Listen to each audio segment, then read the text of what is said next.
ठीक है, अपने नोट्स में आगे चलते हैं, पेज नंबर 12 पे पॉइंट लोकेशन टेक्निक, उसको समझते हैं कि क्या है। इसके लिए एक एग्जांपल लेंगे, उससे समझ में आ जाएगा कि पॉइंट लोकेशन टेक्निक क्या होता है।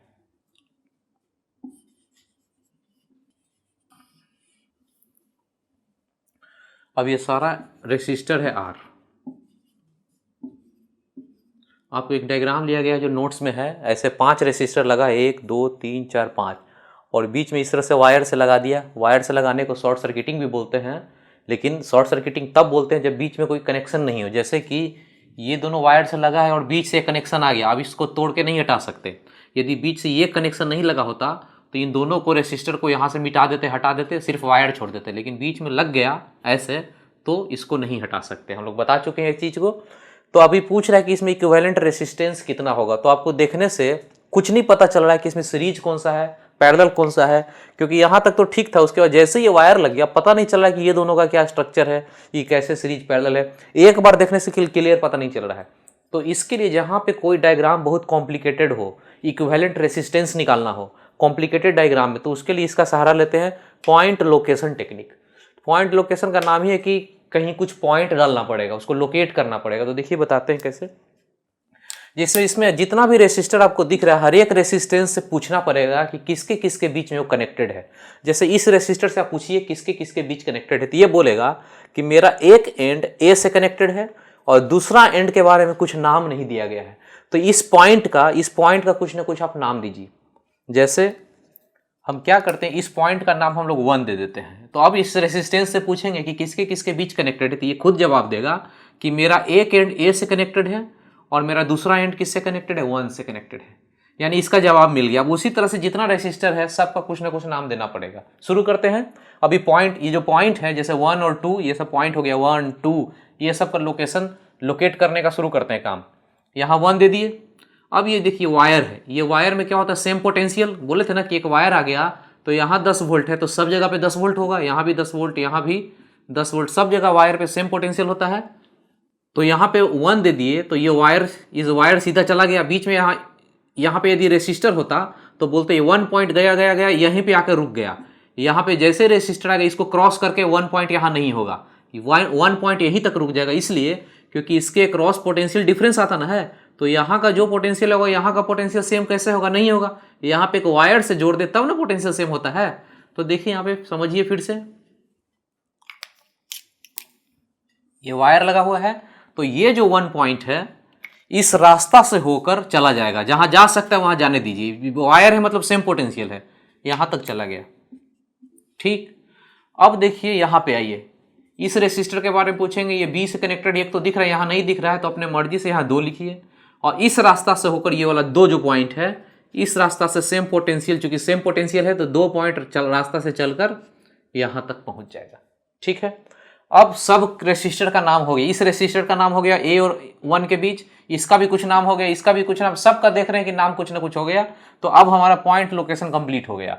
अब हम सबसे पूछेंगे और काम शुरू करेंगे। उसके लिए डायग्राम बनाने के लिए एक्सट्रीम पे ए है और उधर एक्सट्रीम पे कौन सा है, बी है। दोनों को बना लेंगे यहाँ पे डायग्राम पे, एक एक्सट्रीम पे ए और दूसरे एक्सट्रीम पे बी। सबसे पहले ऐसे बना लेंगे, एक एंड पे इधर वाले एंड पे ए है और राइट साइड वाले एंड पे बी पॉइंट है। पहले ऐसा बना लीजिए। ठीक, अब देखिए कि ए से कितना रेसिस्टर लगाओ, एक, सिर्फ कितना है, एक, बाकी तो है नहीं रेसिस्टर। तो ए से एक रेसिस्टर लगा है और कौन सा पॉइंट है, 1, यानी अपने मन से ए और 1 के बीच में एक रेसिस्टर है, यानी ए से कनेक्टेड है 1 पॉइंट, ए के नजदीक में है 1 पॉइंट।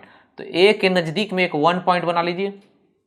बी के बारे में देखिए, बी के नजदीक में कौन सा है, 2 पॉइंट, तो बी के नजदीक में यहाँ पे कोई 2 पॉइंट बना लीजिए। ठीक है, ये 1 पॉइंट बना लिया, 2 पॉइंट बना लिया। ठीक, अब सब रेसिस्टर से पूछना शुरू कीजिए, सबसे आंसर आना शुरू होगा। इससे पूछिएगा तो बोलेगा ए और 1 के बीच में है। डायग्राम बनाइए, ए और 1 के बीच में हो गया।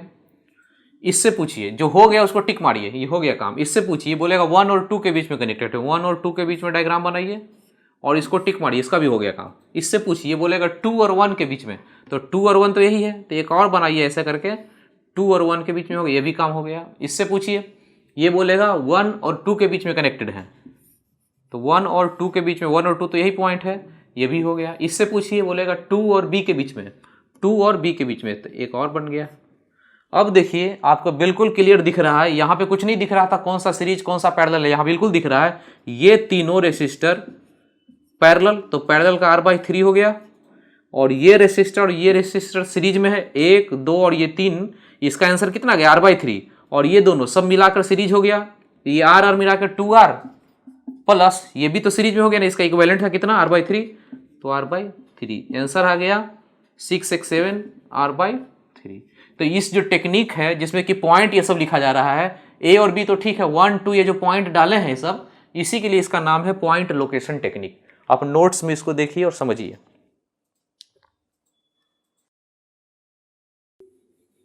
नोट्स में दूसरा एग्जांपल है उसको देखिए।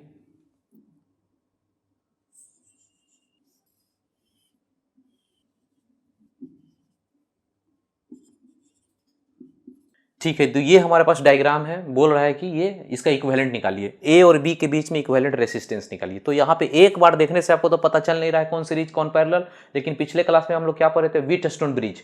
तो व्हीटस्टोन ब्रिज में इसका रेशियो सेम होता था, तो बीच वाले ब्रांच को हटा के ये दोनों को सीरीज और ये दोनों को सीरीज बोल के हम लोग कर लेते थे सॉल्व। लेकिन उस समय आपको बोले थे कि पॉइंट लोकेशन टेक्निक जब होगा तो व्हीटस्टोन कैसे बनता है, कैसे दिखता है, उसको हम समझाएंगे। तो यहाँ पे आप समझाते हैं। तो इस रेसिस्टर से पॉइंट लोकेशन टेक्निक से इस डायग्राम को बनाएंगे। तो इस रेसिस्टेंस से पूछेंगे किसके किसके बीच कनेक्टेड है, तो ये बोलेगा एक ए से कनेक्टेड है और दूसरा नाम नहीं है, तो दूसरा नाम देना पड़ेगा। तो नाम देते हैं, ये जो ए पॉइंट है इस ए को जाने दीजिए जहां तक जा सकता है। ए पॉइंट यहां से गया और इस रास्ता से होकर यहां तक चला गया और इस रेसिस्टर को क्रॉस नहीं करेगा। ये रेसिस्टर है ना, ये दोनों साइड में अलग अलग पोटेंशियल है, इधर अलग और इधर अलग पोटेंशियल है। तो ये जो ए पॉइंट है यहां तक सेम था, यहाँ पे आकर रुक गया और फिर इस रास्ता से होकर यहाँ तक चला गया। ठीक, और यहाँ पे इस रेसिस्टर का कोई नाम नहीं है, तो ये अपने मन से इसका नाम दे दीजिए 1। ठीक है ना, इसका कोई नाम नहीं तो इसका नाम 1 दे दीजिए। ठीक है, अब इधर से चलिए, ये जो बी पॉइंट है, बी यहाँ आ गया और इस रास्ता से होकर बी यहाँ तक चला गया, जहाँ रेसिस्टर आया वहीं पर रुक गया पॉइंट। अब देखिए ये जो 1 पॉइंट है, 1 इस रास्ता से होकर कहाँ तक चला गया, वहाँ यहाँ पे चला गया। इसका कोई नाम नहीं तो इसका 2 नाम दीजिए, इस रास्ता से होकर यहाँ पे चला गया। अब देखिए कि हर का कुछ ना कुछ नाम मिल गया है, बढ़िया से देख लीजिए। इस रेसिस्टर का कुछ नाम मिल गया, ए और 1 के बीच कनेक्टेड, इसका भी नाम मिल गया, ए और 2 के बीच, सबको देख लीजिए, हर का नाम मिल गया है, कहीं कुछ बचा नहीं। यदि बचा हो तो 3 नाम दे दीजिए, 4 नाम दे दीजिए, लेकिन कहीं बचा हुआ नहीं अभी। तो शुरू करते हैं। कैसे डायग्राम बनाना है, तो एक्सट्रीम पे ए है तो एक्सट्रीम पे ए बनाएंगे और इधर साइड में एक्सट्रीम है, एक्सट्रीम पे बी बनाएंगे। ठीक है, ए से देखेंगे कि कितना रेसिस्टेंस लगा हुआ है, 1 लगा होगा तो 1 बनाएंगे, 2 लगा होगा ए से तो 2 बनाएंगे, 3 लगा होगा तो 3 बनाएंगे। तो यहाँ पे देखते हैं कितना बना हो, कितना लग रहा है ए से एक रेसिस्टर यहाँ दिख रहा है और ए पॉइंट तो ये भी ना है, तो ए से यहाँ दिख रहा है, यानी 2 रेसिस्टर लगा हुआ है। एक 1 पॉइंट से कनेक्टेड है और दूसरा 2 पॉइंट से कनेक्टेड है, यानी कि कहीं पे पॉइंट है 1 और कहीं पे पॉइंट है 2, ऐसा करके बना लीजिए। तो यहां से 2 रेसिस्टेंस निकलता है, ए से एक है 2R जो कि कहां तक जाता है, 1 तक जाता है। ए और 1 के बीच, ए और 1 के बीच में एक 2R रेसिस्टेंस है। यदि ऐसा कोई ऐसे करके आपको नहीं बनाना है तो सीधा सीधा ऐसे बना लीजिए, सीधा सबसे पूछिए, बनाना शुरू कीजिए। अब इसको हटा दीजिए, 1 और 2 कहाँ होगा, ए और बी को तो बना लीजिए, 1 और 2 को छोड़ दीजिए, कहाँ है, छोड़ दीजिए, हटाइए। इससे पूछिए किसके किसके बीच कनेक्टेड है, ये बोलेगा ए और 1 के बीच में, बना दीजिए। ए और 1 के बीच में कितना है, 2R है, बना लीजिए 2R। इसको टिक मारिए। इससे पूछिए ए और 2 के बीच में है, तो 1 तो नहीं ना है, 2 पॉइंट तो दूसरा है, तो ए और 2 के बीच में, ए तो दिख गया, तो अपने मन से कहीं पे यहाँ पे एक 2 पॉइंट बना लीजिए। ये कितना है, R है, इसका भी हो गया। इससे पूछिए 1 और 2 के बीच में, 1 और 2 के बीच में बताएगा, ये हो गया 6R, इसका भी काम हो गया। इससे पूछिए 1 और B के बीच में, 1 और B के बीच में ये कितना है, 4R, इसको हटाइए, इसका भी हो गया। ये है 2 और B के बीच में, 2 और B के बीच में कितना हो गया, 2R, इसका भी काम हो गया। 5 टोटल, 5 यहाँ भी आ गया। अब देखिए ये आपको व्हीटस्टोन ब्रिज दिख रहा है, इसका रेशियो और इसका रेशियो सेम हो तो बीच वाले ब्रांच को हटा देते हैं, बिल्कुल व्हीटस्टोन ब्रिज दिख गया। यहाँ पे व्हीटस्टोन ब्रिज नहीं दिख रहा था, इसको हमको याद करने के लिए बोले थे कि इसका रेशियो सेम हो तो इसको हटा देते हैं। लेकिन यही डायग्राम ये है, पूरा व्हीटस्टोन ब्रिज दिख रहा है, इसका रेशियो बराबर हो तो इसको हटा देते हैं। अब इसको जैसे ही हटाएं, ये दोनों सीरीज कितना, 6R, और ये दोनों सीरीज कितना हो गया, 3R। 6 और 3 का है 6 × 3/9, 2, यानी कि 2R आंसर। देख लीजिए, समझ लीजिए कि पॉइंट लोकेशन कैसे काम करता है। हर एक रेसिस्टेंस का नाम देंगे, तो ये कहां कहां लगा हुआ इसे पूछेंगे। किसी भी रेसिस्टर के पास जाएंगे और पूछेंगे किसके किसके बीच कनेक्टेड है, तो ये बोलेगा एक एंड मेरा ए से कनेक्टेड है, दूसरा एंड मेरा 1 से कनेक्टेड है। उसी तरह से इसको पूछेंगे और डायग्राम बनकर जो निकलेगा उससे हमारा क्लियर हो जाएगा। अपने नोट्स में जो नेक्स्ट देखेंगे पॉइंट इस तरह से है।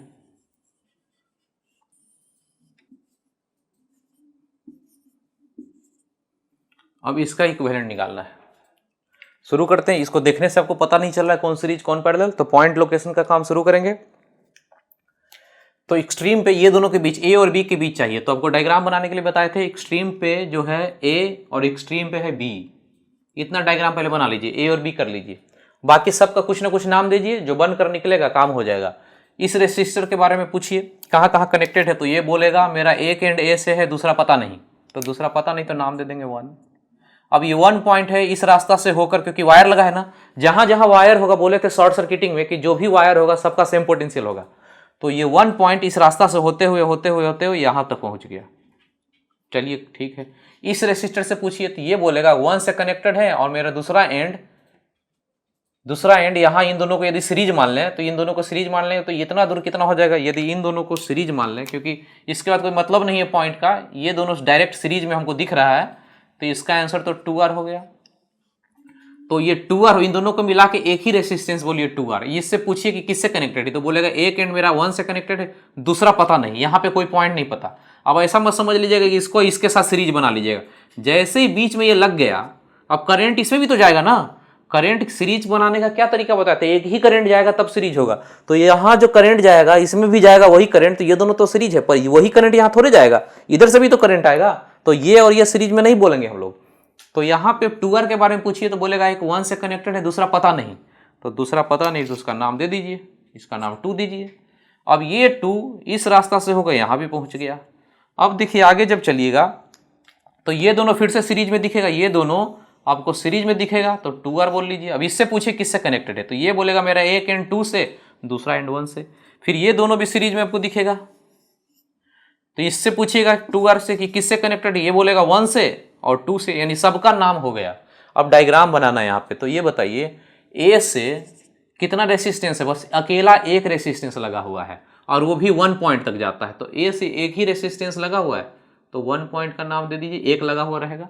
और बी के नज़दीक में 2 पॉइंट है, दूसरा नंबर पॉइंट, तो बी के नज़दीक में दूसरा नंबर पॉइंट है, हो गया। अब सबसे पूछिए, शुरू कीजिए डायग्राम। इससे पूछिए किससे किससे कनेक्टेड है, ये बोलेगा ए और 1 के बीच, तो ए और 1 के बीच हो गया एक R, इसका काम हो गया। इससे पूछिए ये 2R है ना, 2R किसके किसके बीच, 1 और 2 के बीच में, ये 2R हो गया, ये भी काम हो गया। इससे पूछिए ये भी 2R है, ये 2 और 1 के बीच, ये भी 2 और 1 के बीच में लगा हुआ है, 2 और 1 के बीच में यहाँ पे ये भी 2R हो गया, इसका भी काम ओके है। इससे पूछिए ये 2R बोलेगा 2 और 1 के बीच, ये भी 2 और 1 के बीच में, ये भी हो गया 2R। इससे पूछिए ये 2 और B के बीच में बोलेगा, इसका भी काम कर लीजिए, इसका तो हो ही गया, 2 और B के बीच में, 2 और B के बीच में R है, यार ही ना है, ये यहाँ तक 2R था। अब इसका इक्विवेलेंट निकालना बिल्कुल आसान है, ये तीनों पैरेलल, इसका हो जाएगा 2R/3, और ये R है, ये R है, R मिला के 2R हो गया, ये सीरीज में हो गया, ये और ये तीनों सीरीज है, जोड़ दीजिए कितना होगा, 6 2 8, 8R/3। देख लीजिए आसान है, पॉइंट लोकेशन मेरे ख्याल से समझ में आ गया होगा।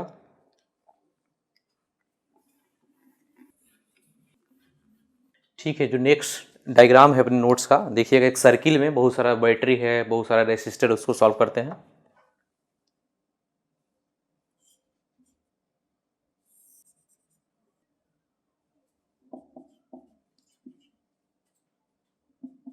ये सर्किट है, ठीक है। एक सर्किल में कुछ बैटरी लगा है, कुछ रेसिस्टर है।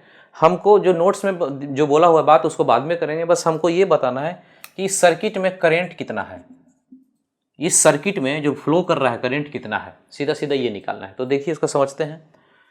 सर्किट में करंट यदि निकालना है तो सबसे पहला बात तो ये समझिए कि इस लूप में एक ही करंट फ्लो होगा, अलग अलग नहीं। यदि अलग अलग ब्रांच होता, ऐसे जाके 2 भाग में टूट जाता ब्रांच, तो यहाँ से करंट चलता है, ये दो भाग में अलग अलग टूटता, अलग अलग करंट, लेकिन एक ही जब ब्रांच हो, एक ही ब्रांच हो, तो ये करंट इधर जाएगा। अभी जितना इसको घूमना है, जैसे भी घूमना है, ये करंट वही होगा, सारे ब्रांच में वही करंट होगा।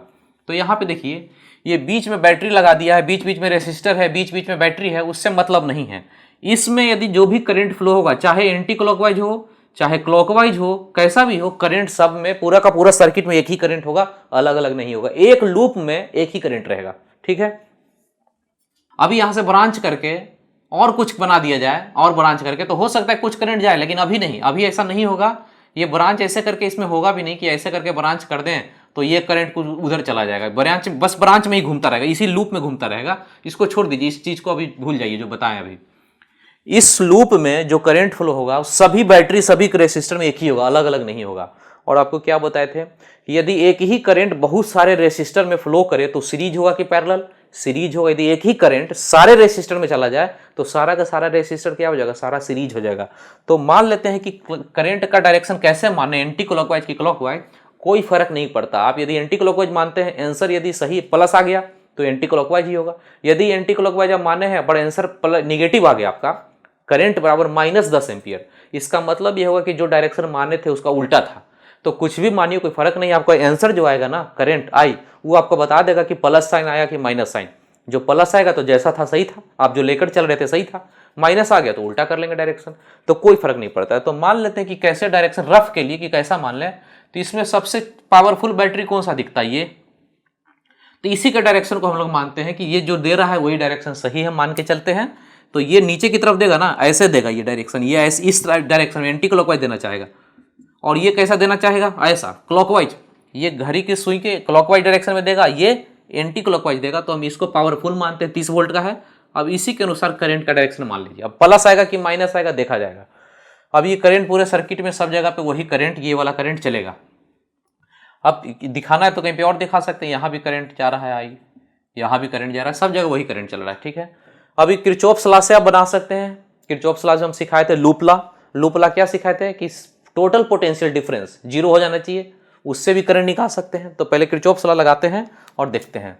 कहीं से भी चलना शुरू कीजिए, ये पॉइंट को मार्क लगा लेते हैं, ये पॉइंट, यहाँ से चलेंगे और घूमते घूमते घूमते घूमते घूमते घूमते यहीं पे आकर रुकेंगे, ठीक है। शुरू करते हैं किरचॉफ्स लॉ लगाना। तो पहले रेसिस्टेंस बताइए, ये रेसिस्टेंस, इसमें भी वही करंट, इसमें भी वही करंट, और इसमें भी वही करंट। तो तीनों रेसिस्टेंस, ये जो तीनों दिख रहा है, ये तीनों क्या हो गया, तीनों का तीनों सीरीज हो गया। तो सबको जोड़ दीजिए। सीरीज में क्या होता है, रेसिस्टेंस जुड़ जाता है। 6 और 3 9 2 11, यहाँ लिखेंगे 11i, इसलिए क्योंकि करंट ऐसे चल रहा है, हम लोग इसी के डायरेक्शन में मूव करें, हम लोग ऐसे करके बढ़ेंगे और यहाँ पे पहुंच जाएंगे। तो करंट जा रहा है इस डायरेक्शन में, हम भी इधर चल रहे हैं, तो कैसा बोले थे, प्लस IR लिखेंगे। यदि करंट के उल्टा डायरेक्शन में चलेंगे तो -IR। करंट ऐसे चल रहा है, हम लोग ऐसे यदि चलते तो -IR लिखते, लेकिन करंट जिधर चल रहा है उसी डायरेक्शन में हम भी मूव कर रहे हैं। तो ये 2 3 5 और 6 11 हो गया था, और उसी के डायरेक्शन में चल रहे हैं, तो +IR लिखेंगे, तो 11i। आगे चलिए, अब यहाँ से मूव करते हुए आगे बढ़ेंगे। ये बड़ा डंडा मिला तो प्लस साइन वाला है, तो +20 लिखेंगे। आगे चलिए, इसको अब नहीं लिखेंगे, इसको अब नहीं लिखेंगे, इसलिए क्योंकि ये चीज़ लिखा गया ना 11 ओम में, तो 11 वाले में चला गया था। तो अब आगे बढ़िए, इसको छोड़ दीजिए, आगे बढ़िए। ये प्लस डंडा तो +10, आगे बढ़िए, इसको भी नहीं लिखेंगे। आगे चलिए, माइनस वाला ना, छोटा डंडा मतलब माइनस वाला, तो -10। आगे चलिए, आगे चलिए, ये भी क्या हो गया, छोटा डंडा यानी माइनस वाला, तो -30। और जब जैसे इसको क्रॉस करके यहाँ पहुंचे तो 0 हो गया। तो टोटल मिलाकर कितना हो जाना चाहिए, 0। यही किरचॉफ्स लॉ है, लूप का नियम।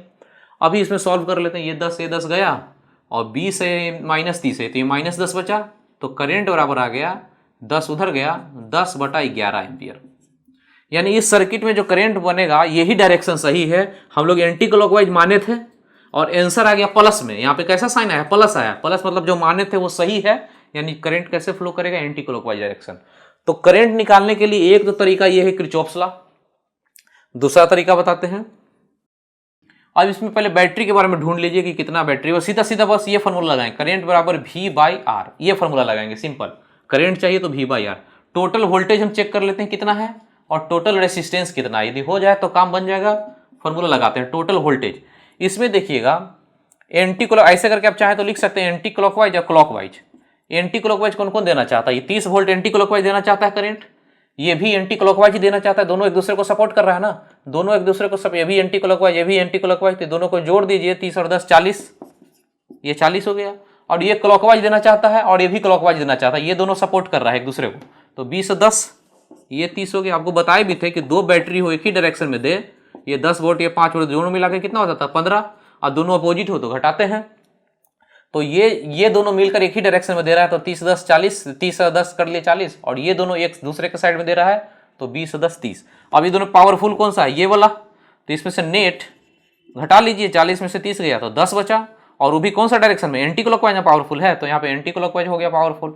अब यहाँ पे वोल्टेज आ गया, वोल्टेज नेट कितना दिख रहा है 10, तो ये हो गया 10, और रेसिस्टेंस तो पता ही है सब सीरीज में है, तो 11 था, 10/11, और डायरेक्शन कौन सा, एंटी क्लॉकवाइज, क्योंकि पावरफुल कौन सा है, एंटी क्लॉकवाइज, इतना ampere anti clockwise.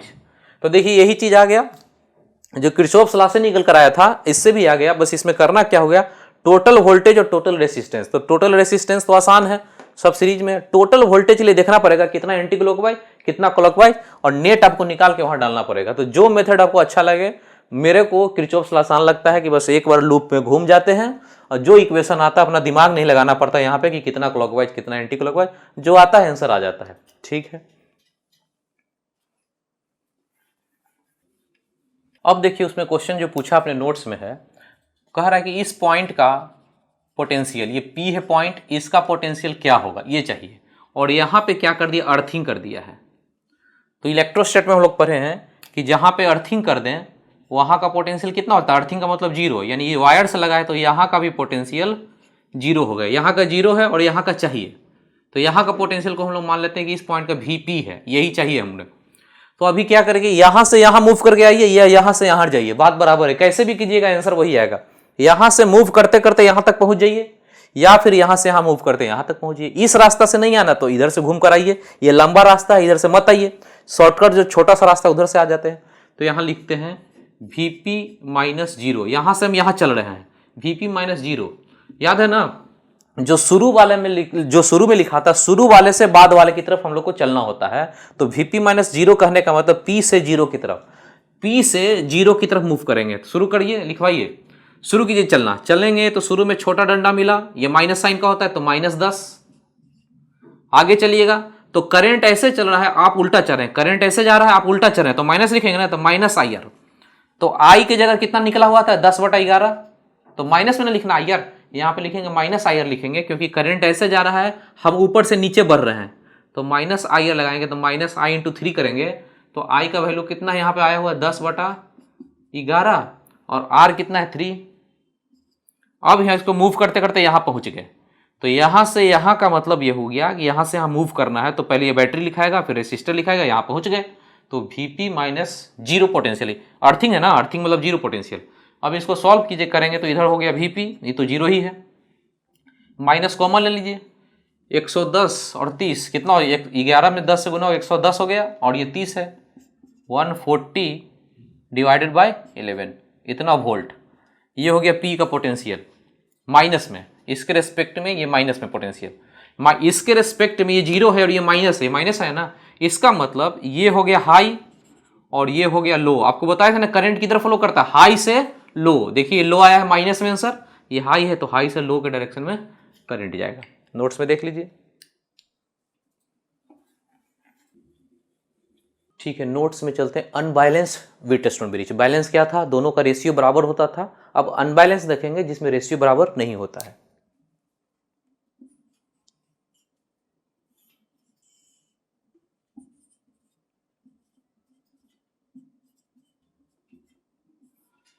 Unbalanced Wheatstone bridge देखते हैं, इसका मतलब है कि इसका रेशियो और इसका रेशियो बराबर नहीं होगा, R1/R2 not equal to R3/R4। ये दोनों यदि रेशियो, इसका रेशियो और इसका रेशियो बराबर हो जाता था तो इसको बैलेंस बोलते थे। बैलेंस में दोनों का पोटेंशियल क्या हो जाता था, दोनों का पोटेंशियल सेम, और इसको हटा देते थे, बीच वाले को हटाते थे। लेकिन यहाँ पे जब इसका और इसका रेशियो बराबर नहीं है तो हम बोलेंगे कि ये बैलेंस नहीं, अनबैलेंस है। और इसमें बोलेंगे कि ये दोनों पोटेंशियल जो है V1 और V2, ये दोनों पोटेंशियल सेम नहीं है, V1 not equal to V2। तो अंतर देख लीजिए, समझ लीजिए, बैलेंस और अनबैलेंस में। बैलेंस तो बिल्कुल आसान था, ये दोनों का पोटेंशियल सेम हो जाता था, लेकिन अनबैलेंस में यानी इसका और इसका रेशियो जैसे ही बराबर नहीं हुआ तो अनबैलेंस हो गया, और अनबैलेंस में ये दोनों पोटेंशियल अलग अलग होगा। और आपको क्या बोले थे, अलग अलग यदि पोटेंशियल हो तो हाई से लो के साइड में करंट का फ्लो होता है। तो इसमें करंट का फ्लो होगा ही होगा, जीरो नहीं होगा, इसमें करंट का फ्लो होगा। इसलिए R5 वाले को हटा के नहीं रख सकते, इसको हटाया नहीं जा सकता, इसको रहने दिया जाएगा। तो इसको सॉल्व करना बहुत कॉम्प्लिकेटेड हो जाता है। तो अनबैलेंस में कुछ खास टाइप का क्वेश्चन पूछता है, उसको बाद में सॉल्व करेंगे। पहले यहाँ पे कुछ और पॉइंट यहाँ से समझिए। ये तो समझ में आ गई दोनों का पोटेंशियल सेम नहीं होगा अनबैलेंस में। तो अब ये है कि इन दोनों का रेशियो, इन दोनों का रेशियो चेक करेंगे कौन सा छोटा है। जो छोटा है वो हाई पोटेंशियल पे, जैसे ये देखिए R1/R2 इसका रेशियो, और इसका रेशियो चेक करेंगे R3/R4। ये तो पता है कि दोनों बराबर नहीं है, तो बड़ा छोटा तो पता चल जाएगा। मान लेते हैं ये छोटा है, लेस देन, ये रेशियो छोटा हो गया, तो जिसका रेशियो छोटा होगा वो हो जाएगा हाई पोटेंशियल पे और दूसरा वाला हो जाएगा लो पोटेंशियल पे। अच्छे समझिए, जिसका रेशियो छोटा उसका पोटेंशियल हाई, याद रखिएगा, जिसका रेशियो छोटा उसका पोटेंशियल हाई, उल्टा। तो इसका रेशियो यदि छोटा है तो हाई पोटेंशियल, तो ये अपने आप लो हो गया। करंट का फ्लो कैसे होगा, हाई से लो के साइड में। तो कई बार क्वेश्चन पूछा जाता है कि बीच वाले ब्रांच में करंट किधर फ्लो करेगा, ऊपर से नीचे या नीचे से ऊपर के साइड में। तो जो हाई रहेगा उससे लो के डायरेक्शन में। मान लेते हैं ये उल्टा हो जाता, ये ऐसा होता R3/R4, ये वाला R3/R4 ये छोटा होता R1/R2 से, तो ये छोटा हुआ तो इसका पोटेंशियल हाई। अब ये वाला हाई हो जाएगा, ये हाई और ये हो जाता लो। तो करंट कैसे फ्लो करता, हाई से लो। तो नोट्स में इसको देखिए तो पॉइंट,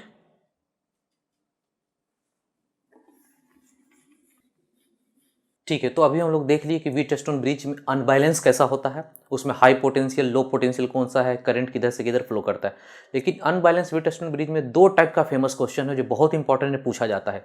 इसमें इक्विवेलेंट रेसिस्टेंस नहीं पूछा जाता है, जैसे कि बैलेंस जो व्हीटस्टोन ब्रिज होता था उसमें पूछा जाता है ज़्यादातर कि रेसिस्टेंस कितना होगा। लेकिन अनबैलेंस को सॉल्व करने में बहुत टाइम लग जाता है, किरचॉफ्स लॉ से सॉल्व करेंगे तो उसमें काफ़ी टाइम लगता है, इसलिए अनबैलेंस में रेसिस्टेंस नहीं पूछा जाता। अनबैलेंस में दो टाइप का ही क्वेश्चन पूछा जाता है जो फ्रीक्वेंटली बार बार बहुत इंपॉर्टेंट क्वेश्चन है जो पूछा जाता है। दोनों को डिस्कस करते हैं। जो अनबैलेंस में एक टाइप का क्वेश्चन पूछा जाता है इस टाइप का,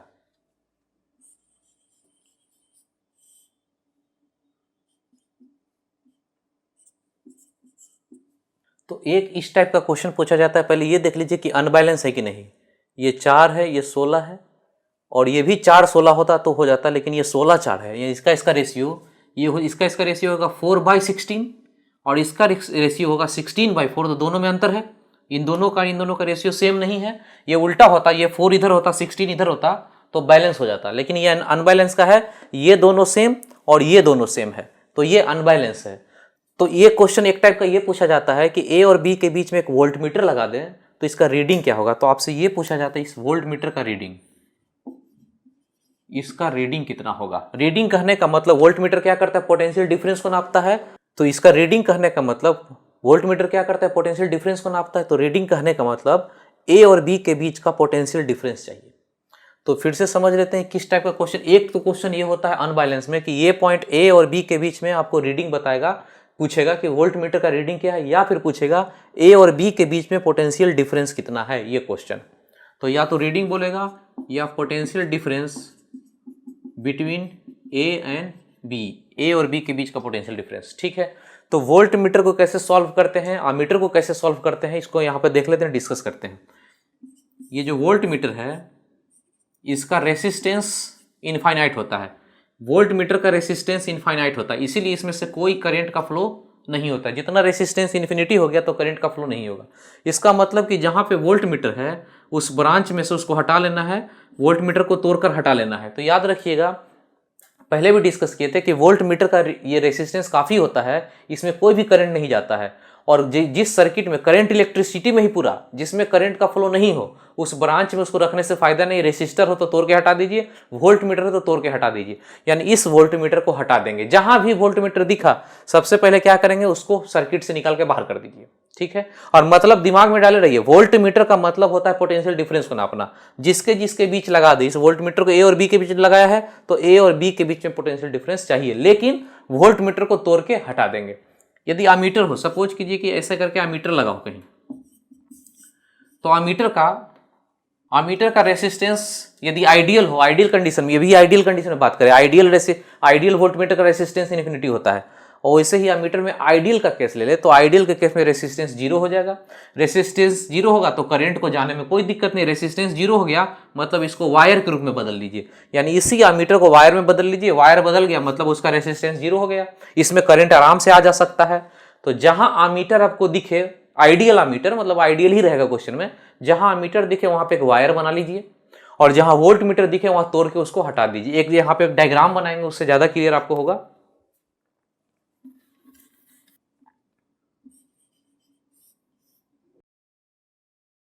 इस तरह का कोई डायग्राम बना हुआ जिसमें वोल्ट मीटर और मीटर लगा है। तो क्या सिखाए थे, जहां वोल्ट मीटर दिखे उसमें करंट नहीं जाता, उसको तोड़ के हटाइए, यानी इसको हटा लिए। और जहां अमीटर होता है इसका रेसिस्टेंस कितना होता है, जीरो, यानी इसको वायर बदल दीजिए, तो इसको हटा के एक वायर में कन्वर्ट कर दीजिए। तो वोल्ट मीटर को हटा दिए, तोड़ के बिल्कुल हटा के बाहर कर दिए, और अमीटर को वायर बदल लीजिए। तो इससे क्वेश्चन बनाना आसान हो जाएगा। अब ये हमको जो भी आपको दिख रहा है, बीटस्टोन ब्रिज दिख रहा है या रेसिस्टेंस सीरीज दिख रहा है, जैसे सॉल्व करना है कर लीजिए सॉल्व। तो इसमें हमको चाहिए क्या, इस वोल्ट मीटर का रीडिंग चाहिए, मतलब कि ए और बी के बीच का पोटेंशियल डिफरेंस चाहिए। तो शुरू करते हैं काम। क्या सिखाए थे, जहां वोल्ट मीटर दिखे पहले उसको तोड़ के हटा दीजिए वहां से, तो हटाइए वोल्ट मीटर को। अब यहां से शुरू करते हैं काम। ये जो 2 एम्पियर का करंट जा रहा है 2 हिस्सा में जाएगा। अब इसको तो तोड़ के हटा ही दिए हैं, तो एक ऊपर से जाएगा एक नीचे से जाएगा। ऊपर में टोटल रेसिस्टेंस कितना है, 4 और 16 मिलाकर 20, और नीचे में 16 और 4 मिलाकर 20, यानी ऊपर जितना है उतना ही नीचे भी है। यानी जो 2 एम्पियर का करंट है दोनों में बराबर बराबर जाएगा। ये 2 एम्पियर का है, ऊपर में भी जाएगा 1 एम्पियर, इधर से भी 1 एम्पियर, इसलिए क्योंकि ये 4 और 16 बरा के 20 है, ये भी 20 है, ऊपर नीचे 20-20 है, इसलिए बराबर बराबर गए। ज्यादा कम होता तो बांटने का, करंट को बांटने का फार्मूला हम लोग को पता था, याद है ना, पैरेलल रेसिस्टेंस हो तो करंट को कैसे बांटते थे, वो फार्मूला अपने पास है, हम लोग पढ़े हुए हैं। अभी देखिए ए और बी के बीच पोटेंशियल डिफरेंस चाहिए। शुरू कीजिए, ए से चलकर बी तक पहुंच जाते हैं, तो ए और बी के बीच में पोटेंशियल डिफरेंस चाहिए, तो V A minus V B लिखते हैं। V A minus V B मतलब ए से चलकर बी तक पहुंचना। तो ए से बी तक पहुंचना है तो ऐसे भी चल सकते हैं या फिर ऐसे भी चल सकते हैं, जैसे मर्जी वैसे चलिए। तो ऐसे चलते हैं हम लोग, शुरू कीजिए चलना। हम लोग चलना शुरू किए हैं, जब चल रहे हैं तो करंट तो ऐसे जा रहा है, हम लोग ऐसे चले, उल्टा करंट ऐसे जा रहा है, हम लोग ऐसे चल रहे हैं, तो माइनस लिखेंगे ना। तो करंट ऐसे जा रहा है तो हम लोग ऐसे उल्टा लौट रहे हैं, ऐसे जा रहे हैं तो माइनस लिखेंगे, तो माइनस आई आर, यानी -4 आई इंटू आर। अब आगे चलेंगे, आगे चलेंगे, चलेंगे चलेंगे, इधर चल रहे हैं, अभी करंट जिधर जा रहा है उसी डायरेक्शन में हम भी चल रहे हैं, तो plus I R, I into R plus I R. अब कितना हो गया, 16 में से 4 गया 12। तो हम बोलेंगे कि ए और बी के बीच का पोटेंशियल डिफरेंस, ए और बी का पोटेंशियल डिफरेंस कितना, 12 वोल्ट, या इसके बीच में जो वोल्ट मीटर लगा था इसका रीडिंग कितना लेगा, ये 12 वोल्ट का रीडिंग बताएगा। नोट्स में देख लीजिए, क्लियर हो गया होगा। ठीक है, अब देखते हैं कि अनबैलेंस में दूसरा टाइप का कौन सा क्वेश्चन पूछा जाता है। जो दूसरा टाइप का क्वेश्चन है,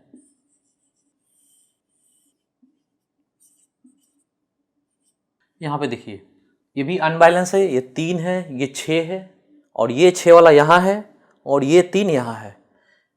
3 6 है, यहां भी 3 6 होता तो बैलेंस होता, लेकिन उल्टा हो गया है तो अनबैलेंस है। तो आपको एक तो क्वेश्चन था कि दोनों के बीच वोल्ट मीटर लगा के रीडिंग पूछता, और एक वायर लगा देगा बीच में, बोलेगा कि इसमें कितना करंट फ्लो होगा। एक वायर लगा देगा, करंट कितना फ्लो होगा। तो ये बताइए कि जैसे वोल्ट मीटर लगा हुआ था तो उसको तोड़ के हटा दिए थे, इसको भी तोड़ के हटा दें? नहीं, वोल्ट मीटर को तोड़ के क्यों हटाए थे, क्योंकि इसमें करंट नहीं जाता था। ये वायर है, इसमें करंट जाएगा ही जाएगा, इसमें कोई ऐसा थोड़े है कि रेसिस्टेंस इनफाइनाइट है। जब रेसिस्टेंस बहुत ज्यादा हो जाए तो नहीं चलेगा, लेकिन रेसिस्टेंस तो वायर का कितना होता है, 0, कोई रेसिस्टेंस ही नहीं, तो इसमें तो करंट जाएगा ना, तो इसको तोड़ के नहीं हटाएंगे। याद रखेंगे, आप शॉर्ट सर्किटिंग को भी याद रखिए। शॉर्ट सर्किटिंग करते थे तो करंट इधर से निकल जाता था, इधर से नहीं जाता था, तो जो जिससे नहीं जाता उसको ना तोड़ते हैं। इसमें तो करंट जाएगा ही, वायर जैसे ये वायर है वैसे ये वायर है, करंट तो जाएगा, तो इसको तोड़ के नहीं हटाएंगे, इसको रहने देंगे। अभी इसमें चाहिए हमको कि कितना इसमें करंट फ्लो होगा। तो ठीक है, शुरू करते हैं काम। अभी इसके बारे में, इस रेसिस्टेंस के बारे में बात करते हैं। तो इस रेसिस्टेंस के बारे में यदि बात करें तो इसका ये वाला एंड और इस रेसिस्टेंस का ये वाला एंड दोनों एक वायर से लगा है, ये दोनों का पोटेंशियल सेम। इस रेसिस्टेंस का ये वाला एंड और इस रेसिस्टेंस का ये वाला एंड, ये भी एक वायर से लगा, ये भी दोनों का पोटेंशियल सेम। बोल सकते हैं ये दोनों पैरेलल हो गया, ये दोनों पैरेलल और फिर ये दोनों भी पैरेलल। चाहे तो ऐसा करके डायग्राम बना सकते हैं, इसको यदि छोटा सा ऐसे कर दे, थोड़ा सा ऐसे डायग्राम में कर लें, ऐसे बना लें तो कोई फर्क नहीं पड़ेगा। यहाँ भी थोड़ा सा ऐसा ही बना लें डायग्राम तो कोई फर्क नहीं पड़ेगा। इतना से फर्क नहीं पड़ा तो और इसको कंप्रेस करके छोटा कर लीजिए। इसको यदि छोटा कर लें, वायर तो वायर है ना, वायर क्या बोले, कोई भी वायर हो तो घूमेगा, बेंड करेगा। तो इसको थोड़ा और नीचे कर लेंगे तो ये ऐसे बन जाएगा, और ये चीज़ को और कर लें तो ये ऐसे बन जाएगा। अब देखिए ये दोनों बिल्कुल पैरेलल दिख रहा है और ये दोनों पैरेलल दिख रहा है, उसके साथ ये क्या बना देगा, सीरीज। इसका जो आंसर आएगा उसके साथ ये क्या बनाएगा, सीरीज। तो इसको डायग्राम पहले रहने देते हैं, अलग बनाते हैं डायग्राम। इसको जैसे था डायग्राम वैसा ही रहने दीजिए। ये हो गया, ऐसे लगा हुआ है तो इसका डायग्राम ऐसे हो जाएगा। ये 3 ओम और उसके साथ ये 6 ओम था, उसके साथ ये दोनों इस तरह से कनेक्ट हो गया है। ये दोनों एक ही वायर से लगा हुआ है और इधर तो जैसा था वैसा ही है। और फिर यहाँ पे ऐसे ये हो गया 6, ये 6 और ये इधर हो गया 3। अब इसका ही देखिए, इसका ये दोनों पैरेलल, ये दोनों पैरेलल, इसका आंसर कितना हो जाएगा 3 × 6/9 2 और इसका भी 2।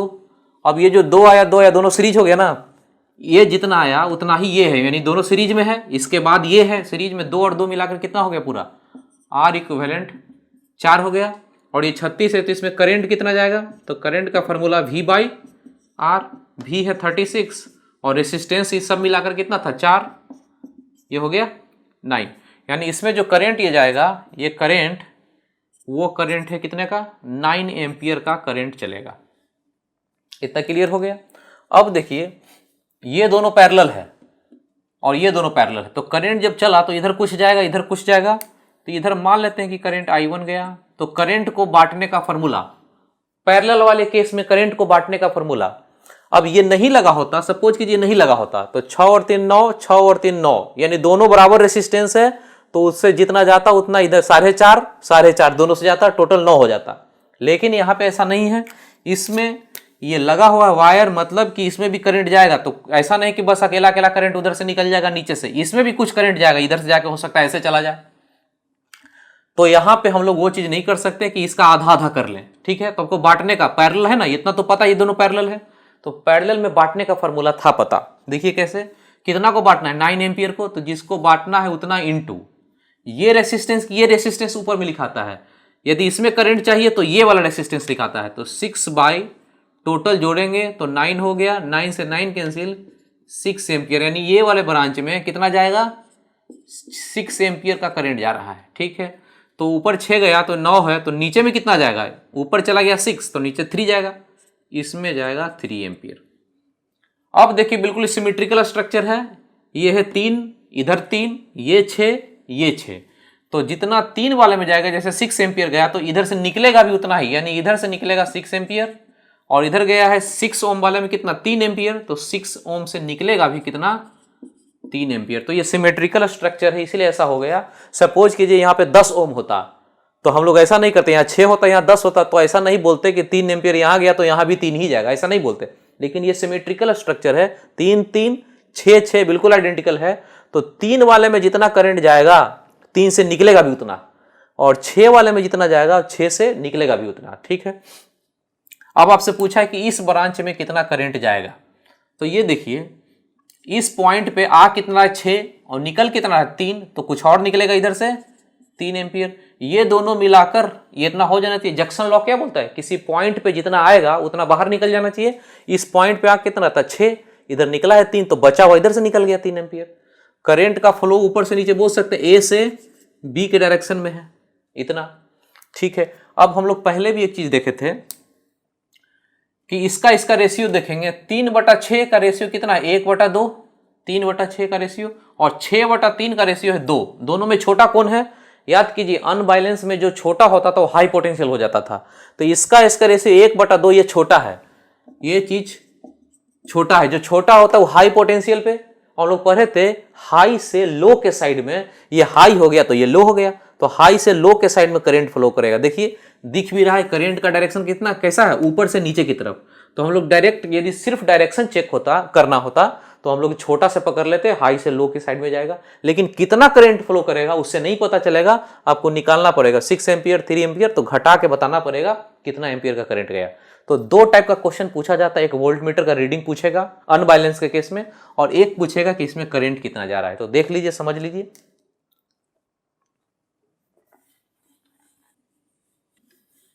पावर का फार्मूला हम लोग देखे थे, रेसिस्टेंस में जितना पावर डेवलप होता है या पावर डिसिपेट करता है उसका फार्मूला V²/R, और एक फार्मूला होता है I²R, एक फार्मूला VI होता है, उसका इस्तेमाल नहीं होगा, इन्हीं दोनों का ज़्यादा होगा। तो देखिए, एक V²/R है, एक वोल्टेज के फॉर्म में फार्मूला है और एक करंट के फॉर्म में, रेसिस्टेंस तो दोनों जगह है। तो दोनों में कौन सा फार्मूला कहाँ पे इस्तेमाल होगा, इसको सीखिए बढ़िया से। जैसे आपसे ऐसे क्वेश्चन रहे,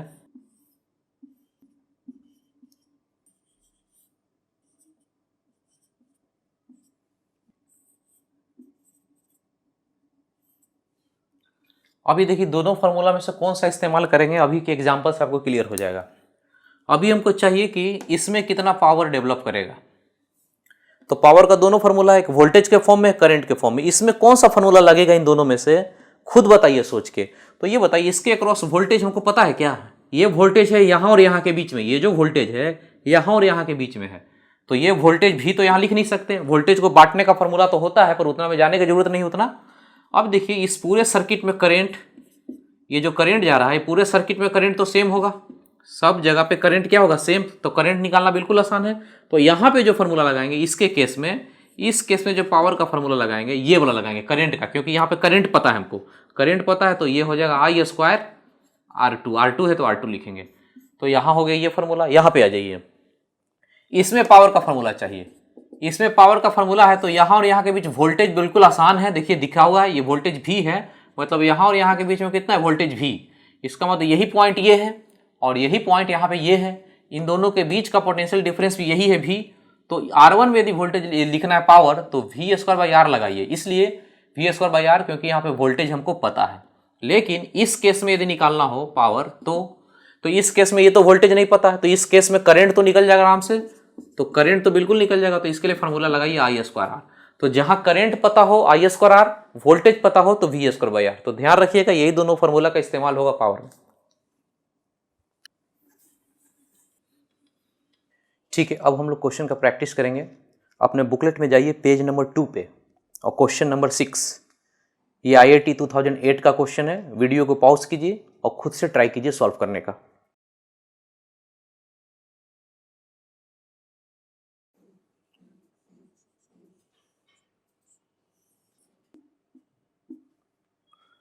ठीक है, इस क्वेश्चन में क्या बोला है, इस क्वेश्चन में 3 डायग्राम आपको दे दिया, 3 कॉन्फ़िगरेशन बोल रहा है कि दिया हुआ है।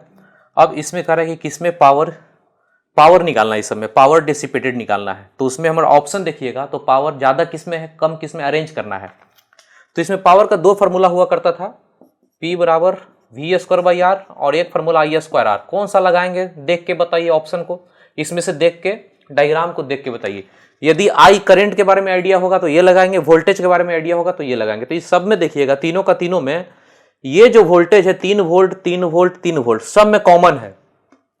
और इसमें जो पावर चाहिए डिसिपेटेड, ऐसा नहीं कि किसी एक रेसिस्टेंस में इसमें या इसमें पावर चाहिए, पूरा का पूरा ओवरऑल डिसिपेटेड पावर चाहिए, पूरा का पूरा चाहिए। तो हम पूरा का पूरा के लिए दोनों में से कौन सा फार्मूला लगाएं, ये लगाएंगे V² वाला, क्योंकि तीनों में ये चीज कॉमन है 3 वोल्ट। तो यहां पे हम ऐसे लिखेंगे V²/R को ये फार्मूला लगेगा, इसलिए क्योंकि V तीनों ही केस में V सेम है, तो कंपेयर करना आसान होगा। यदि वोल्टेज सबके लिए सेम है, ये फार्मूला लगाएं तो बस रेसिस्टेंस से पता चल जाएगा। जिसका रेसिस्टेंस, इसका निकालेंगे ओवरऑल इक्विवेलेंट रेसिस्टेंस, जिसका रेसिस्टेंस सबसे ज्यादा होगा उसका पावर सबसे कम, और जिसका रेसिस्टेंस सबसे कम उसका पावर सबसे ज्यादा। तो चेक करिए, बस रेसिस्टेंस को चेक कीजिए। पावर का फार्मूला कहीं यहाँ पे लिख लीजिए, पावर का फार्मूला हम लोग V²/R लगाने वाले हैं। ये चीज सेम हो चुका है, क्योंकि तीनों डायग्राम में वोल्टेज 3 वोल्ट 3 वोल्ट 3 वोल्ट लगा दिया है। ठीक है, अब इसमें रेसिस्टेंस निकालिए, इसमें R इक्विवेलेंट कितना, इसमें R इक्विवेलेंट कितना, और इसमें R इक्विवेलेंट कितना, ये तीनों निकालना है। तो इसमें ये तो वीटस्टोन ब्रिज है, ऐसा 5 हो, इसका रेशियो और इसका रेशियो बराबर हो जाता, तो बीच से हटा देते थे ना, तो ये पांचों है एक एक ओम का, 1 1 1 1 करके 5। तो इसका आंसर कितना आता है, यदि वीटस्टोन ब्रिज में टोटल 5 रेसिस्टेंस लगा हो तो उसका आंसर 1 आता है। आर आता है। याद कीजिए अपना व्हीटस्टोन ब्रिज पर रहते कि 5 लगा हो, आर आर आर सारा हो तो आंसर आर आता था। यहाँ पे कितना है, सारा 1 1 1 है, ये व्हीटस्टोन ब्रिज है, इसका आंसर 1 होगा। यहाँ पे आ जाइए, ये चीज व्हीटस्टोन ब्रिज है क्या, तो बीच वाला पार्ट को आप थोड़ा देर के लिए हटा लीजिए, थोड़ा देर के लिए भूल जाइए, तो ये तो व्हीटस्टोन ब्रिज है, इसका आंसर कितना आता था, इसका आंसर 1 आता है। देखिए ये चीज यही है, इसका आंसर 1 आता था, लेकिन बीच में ये रेसिस्टेंस ऐसे लगा होता तो ये दोनों सेम पोटेंशियल पे इसको हटा देते, लेकिन यहां तो दूसरा डायग्राम है, यहां पे ऐसे लगा हुआ है, मतलब कि करंट का फ्लो, ये दोनों वोल्टेज सेम नहीं ना हुआ, करंट इधर से आएगा और इस रास्ता से भी होकर आएगा, इधर से भी जाएगा, इधर से भी जाएगा, इधर से भी, तो करंट तो फ्लो हो रहा है ना, तो करंट तो हाई से लो के साइड में होता है, तो दोनों सेम पोटेंशियल नहीं है, इसको नहीं हटा सकते। तो ये 4 का जो है 1 2 3 4, ये चारों मिलाकर तो व्हीटस्टोन ब्रिज बनाता है, और इसका आंसर 1 हो जाएगा। और इस 1 से ये वाला पैरेलल बनाता है, इससे ये वाला पैरेलल बनेगा, ये चारों मिलाकर 1 बना, और उसके साथ ये वाला पैरेलल बनाया, तो 1 1 का हाफ हो जाएगा पैरेलल के कारण। यहाँ पे कितना हो जाएगा, इसका आंसर तो 1 हो गया, ये चारों के कारण 1, और उसके साथ ये सीरीज बन गया ना, इसके साथ आगे चलेंगे तो सीरीज बना 1 1 2। अब देख लीजिए, इसको पावर 1 बोल दीजिए, पहला डायग्राम है पावर 1, ये पावर 2, और ये तीसरा पावर। अब देखिए सबसे जो कम रेसिस्टेंस कहाँ पे है, सबसे कम ये है, ये सबसे कम है, जितना ये वाला जितना कम होगा उतना ये ज्यादा हो जाएगा, तो सबसे कम कहाँ पे है इसमें, तो पावर 2 सबसे ज्यादा होगा, तो यहाँ पे डायग्राम बनाएंगे P2 सबसे ज्यादा होगा, और सबसे ज्यादा रेसिस्टेंस कहाँ पे दिख रहा है, यहाँ पे, तो इसका पावर P3 सबसे कम पावर होगा, तो यहाँ पे लास्ट में होगा P3 और बीच में होगा P1। तो ये देखिए ऑप्शन कौन सा होगा, ये हो गया ऑप्शन सी, P2 सबसे ज्यादा, P1 फिर P3, ऑप्शन सी। तो देख लीजिए ये IIT एडवांस का क्वेश्चन है, और IIT एडवांस का क्वेश्चन भी इतना टफ नहीं है, बस आपको कॉन्सेप्ट पे काम होना चाहिए कि कॉन्सेप्ट ये बोलता है कि ये फॉर्मूला तब लगता है जब वोल्टेज का कुछ आइडिया हो, यानी इस केस में वोल्टेज सेम था तीनों जगह पे, तो ये फॉर्मूला लगाना आसान था। तो सब सिर्फ रेसिस्टेंस निकालने का बारी है कि कैसे निकलेगा। तो ये व्हीटस्टोन ब्रिज, तो उसका तो क्लियर है 1 होगा। ये व्हीटस्टोन ब्रिज ये चारों बनाए, और एक लास्ट ये जो अंदर में है इसको हटाना नहीं, इसको रखना है, तो 1 और 1 मिलाकर हाफ हो गया पैरेलल के कारण, और इतना का 1 और ये 1, ये दोनों सीरीज हुआ, तो इसके कारण 2। तो क्लियर है, बहुत टफ क्वेश्चन नहीं था।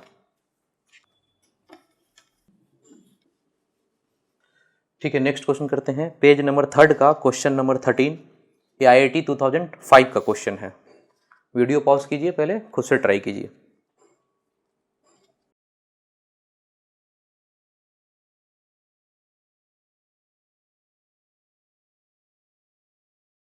ठीक है, इसमें क्वेश्चन में पूछ रहा है कि 2 ओम रेसिस्टेंस से कितना करंट फ्लो होगा। 2 ओम ये वाला है, इसमें कह रहा है कि करंट कितना होगा, इसमें चाहिए करंट।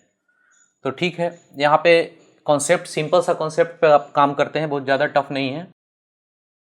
मान लेते हैं कि बैटरी जो करंट I1 भेजा इस लूप में, तो जितना बैटरी भेजा उतना वापस आ जाना चाहिए, तो उतना आना चाहिए, तभी सर्किट मानेंगे कि बैलेंस है। चार्ज बैलेंस होता ना है, उसी तरह से करंट भी बैलेंस है कि जितना करंट जा रहा है उतना आएगा।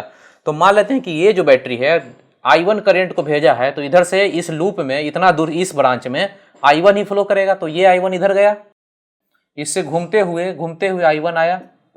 अब बताइए कि ये I1 जा रहा है, यानी कि I1 जो आ रहा था वही घूम कर आ गया। अच्छे से समझिए, ये बैटरी मान लेते हैं I1 करंट को भेजा, तो इसमें आना भी चाहिए I1, इसका मतलब I1 गया, I1 गया, I1 गया, और यहाँ जाने के बाद इसका कुछ भी पार्ट इधर नहीं गए, ये सारा का सारा घूमकर वापस आ गया।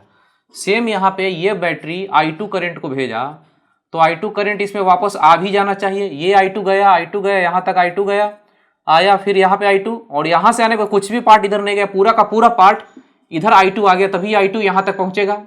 यानी कि ये जो बैटरी करंट भेज रहा है इसी सर्किट में घूम रहा है, और ये जो भेज रहा है इसी लूप में घूम रहा है।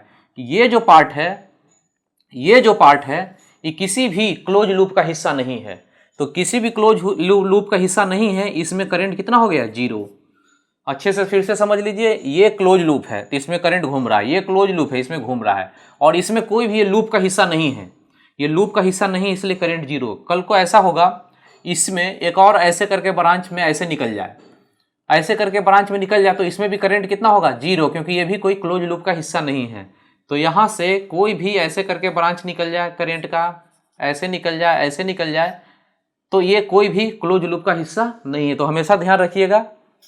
अब जैसे यहाँ पे एक बैटरी लगा दें 10 वोल्ट का और ऐसे बना दें, तो ये जो करंट भेजेगा वो करंट इसमें आ भी जाना चाहिए, तो ये करंट इसमें घूमता रहेगा, इसमें ना ट्रांसफर नहीं होगा करंट का। ये जो करंट है इस लूप में घूमेगा और ये जो करंट है इसका अपना लूप में घूमेगा। ये जो पार्ट है इसमें करंट जीरो होगा क्योंकि ये किसी लूप का हिस्सा नहीं है। जैसे ये किसी लूप का हिस्सा नहीं है वैसे ये लूप का हिस्सा नहीं है, ये नहीं है, तो करंट का फ्लो नहीं होगा। इसका आंसर कौन सा हो गया? इसका आंसर ए हो गया, 0। नेक्स्ट क्वेश्चन करते हैं, पेज नंबर 3 का क्वेश्चन नंबर 15।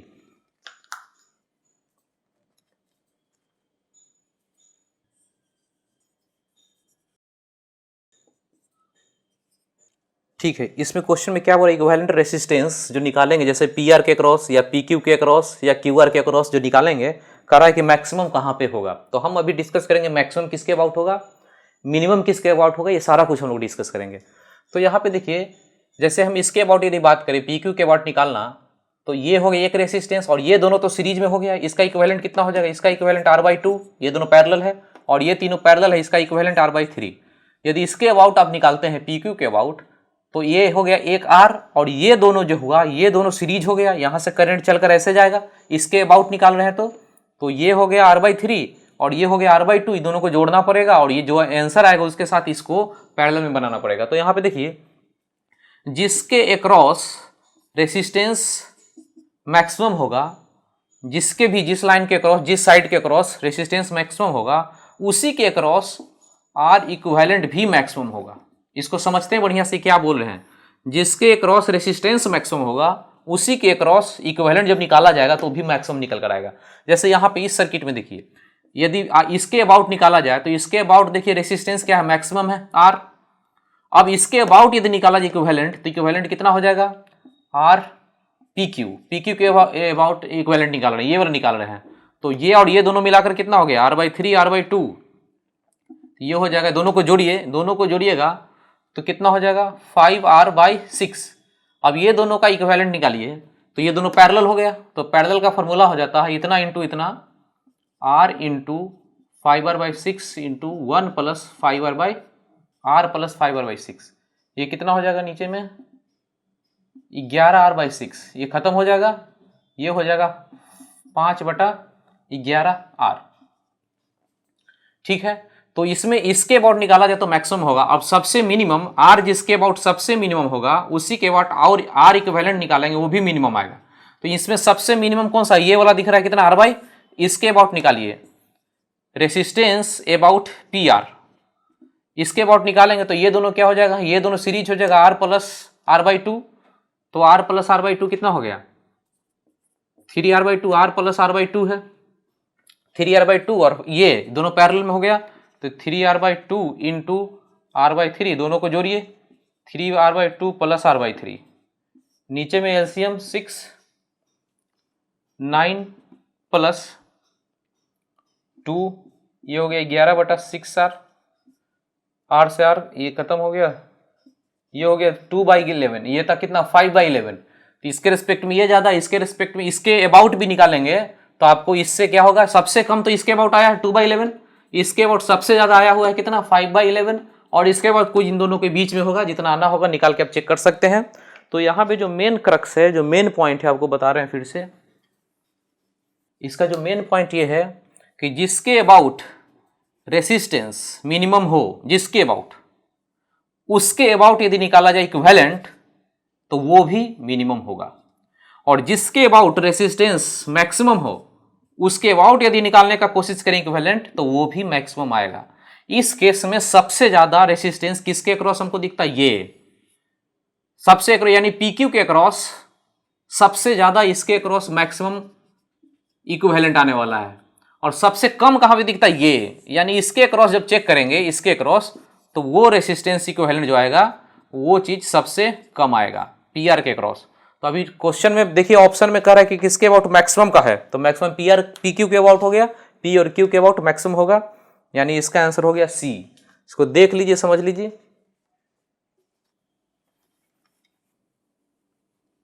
नेक्स्ट क्वेश्चन करते हैं इसी पेज का 16 नंबर क्वेश्चन, पेज नंबर 3 का 16 नंबर, IIT 2003 का क्वेश्चन है।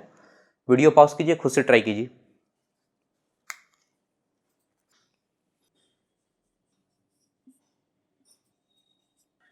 ठीक है, इस क्वेश्चन में क्या बोल रहा है, इसमें बोल रहा है कि इस तरह का 4 अरेंजमेंट है, 3 रेसिस्टेंस को चुना गया है, सबका इक्वल वैल्यू है, सबका इक्वल वैल्यू RR मान लीजिए सब RR है, तो ये 4 अरेंजमेंट है। अब इसमें कह रहा है कि increasing order of power dissipation, यानी पावर बढ़ता हुआ या घटता हुआ, बढ़ता हुआ क्रम में हमको चाहिए इंक्रीजिंग ऑर्डर में, सबसे ज्यादा कहाँ, सबसे कम कहाँ, ये सब। तो पावर का 2 फार्मूला पढ़े थे हम लोग, तो पावर का एक था V²/R और एक फार्मूला था I²। दोनों में कौन सा लगेगा, यदि वोल्टेज पता होगा तो ये, करंट पता होगा तो ये। अभी देखिए इसमें सारे चारों में देखिएगा, चारों में करंट देखिए I सेम है, तो करंट सेम है तो ये फार्मूला लगेगा। वोल्टेज का तो अता पता नहीं है, वोल्टेज सेम रहता तो ये फार्मूला लगाते हैं, तो इसमें ये फार्मूला यदि ये नहीं लगाएंगे, यदि ये फार्मूला लगाएंगे तो करंट तो सबका तो सेम ही है, करंट सेम हो गया, ये चीज सेम हो गया। अब रेसिस्टेंस जिसका सबसे ज्यादा, जिसका रेसिस्टेंस सबसे ज्यादा, उसका पावर भी क्या होगा, सबसे ज्यादा होगा। तो रेसिस्टेंस चेक कर लीजिए कहां पे सबसे ज्यादा है, कहां पे सबसे कम है, तो बस रेसिस्टेंस चेक कीजिए। इसमें सबसे ज्यादा होगा सीरीज में, पता है ना, सबसे ज्यादा हो जाता है 3R, और सबसे कम किसमें होता है, पैरेलल में, R/3। अभी ये जो सबसे ज्यादा रेसिस्टेंस, सबसे ज्यादा पावर यहीं पे होगा, यानी पावर P1 सबसे ज्यादा होगा और 1 2 3, और ये P3 सबसे कम होगा। ऑप्शन में देखिए सबसे ज्यादा 1 होगा और सबसे कम 3 होगा, तो सबसे ज्यादा 1 और 3 का ऑप्शन ए है, सिर्फ ऑप्शन ए देखिए, सबसे ज्यादा 1 दिखा रहा है और सबसे कम 3 है, ऐसा ऑप्शन कोई और है, तो ये दोनों चेक करने का जरूरत नहीं है। यदि चेक करना होता तो इसका रेसिस्टेंस 2R/3 होता और इसका रेसिस्टेंस 3R/2 हो जाता नेट। देखिए R/2 + R, R/2 + R, और ये हो जाएगा कितना, 2R और R का मिलाएंगे तो ये सब चेक करने की जरूरत नहीं, आपको बता रहे हैं, बस चेक करके बता दिए, चेक नहीं करने। एग्जाम हॉल में बस ये दोनों से पता चल जाएगा, ये सबसे ज्यादा रेसिस्टेंस, ये सबसे कम रेसिस्टेंस, तो ये सबसे ज्यादा पावर, ये सबसे कम पावर। नेक्स्ट क्वेश्चन करते हैं, पेज नंबर 4 का क्वेश्चन नंबर 20, IIT 2002 का क्वेश्चन है।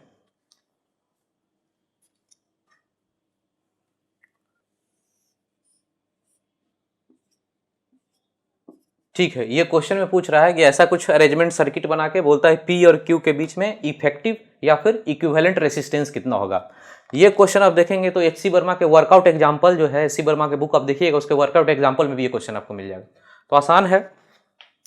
इसमें आप देखिए कि व्हीटस्टोन ब्रिज आपको पढ़ा चुके हैं, यदि ऊपर का रेशियो नीचे का रेशियो दोनों बराबर हो तो बीच वाला हटा देते हैं रेसिस्टेंस को, क्योंकि दोनों सेम पोटेंशियल पे हो जाता है। तो यहाँ पे देखिए इन दोनों का जो रेशियो होगा, इन दोनों का रेशियो 1 2R/2R 1 हो गया, और इन दोनों का भी रेशियो RR का रेशियो भी 1 हो गया। तो हम कह सकते हैं कि ये जो सेक्शन है ये व्हीटस्टोन ब्रिज है, और ये व्हीटस्टोन ब्रिज का ये सेक्शन में ये दोनों पोटेंशियल सेम हो जाता है, तो हम इसको हटा सकते हैं। फिर से बता देते हैं, इन दोनों का रेशियो सेम है, इसलिए इस ब्रांच को, बीच वाले को हटा दिए। अब नीचे में आ जाइए, ऊपर में व्हीटस्टोन ब्रिज था, हम नीचे में आ जाइए। इन दोनों का रेशियो और इन दोनों का रेशियो भी सेम है, इन दोनों का रेशियो 1, इसका भी 1, तो ये बीच वाले ब्रांच को आप फिर से हटा दीजिए। अब आपको दिख रहा होगा ये दोनों सीरीज, ये दोनों सीरीज, ये दोनों सीरीज, और ये सब का सब पैरेलल। तो करिए, सॉल्व करते हैं, तो ये कितना हो जाएगा, ये 2R का ये 4R हो गया, और नीचे में भी 4R हो गया। 4R पैरेलल में है, तो इस 4R का आंसर कितना हो जाएगा, आधा करेंगे तो 2R, और यहाँ भी ये दोनों मिलाकर कितना हो गया 2R, ये दोनों क्या हो गया, पैरेलल। फिर से देख लेते हैं, 4R इसका 2R बना पैरेलल के कारण। अब ये 2R और ये दोनों मिलाकर भी 2R हो गया, ये दोनों पैरेलल अब बन चुका है। तो पैरेलल का फॉर्मूला 2R × 2R बटा, जोड़ेंगे दोनों को तो 2 कॉमन, R + R, 2 से 2 गया, आंसर हो गया 2RR R + R, यानी इसका आंसर ए हो गया। देख लीजिए, इसका आंसर ए है।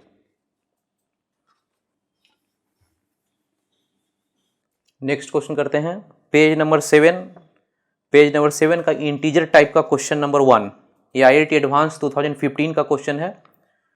Page number 7, integer type, first number question, IIT advance. Integer type मतलब कि इंटीजर में आपको आंसर देना है, 1 2 3, 1 से लेकर 9 तक के बीच में आपको आंसर बताना है। तो इसको वीडियो पॉज कीजिए और इसको खुद से सॉल्व कीजिए, देखिए कितना व्हीटस्टोन ब्रिज इसमें दिखता है।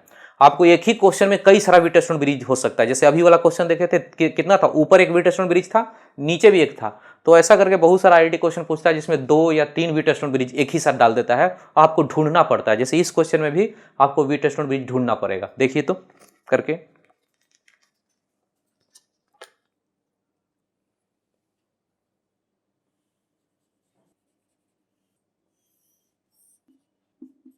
ये आपको डायग्राम बना के बोलता है कि इस सर्किट में जो करंट फ्लो हो रहा है वो चाहिए, इस सर्किट में जो करंट फ्लो हो रहा है वो कितना है।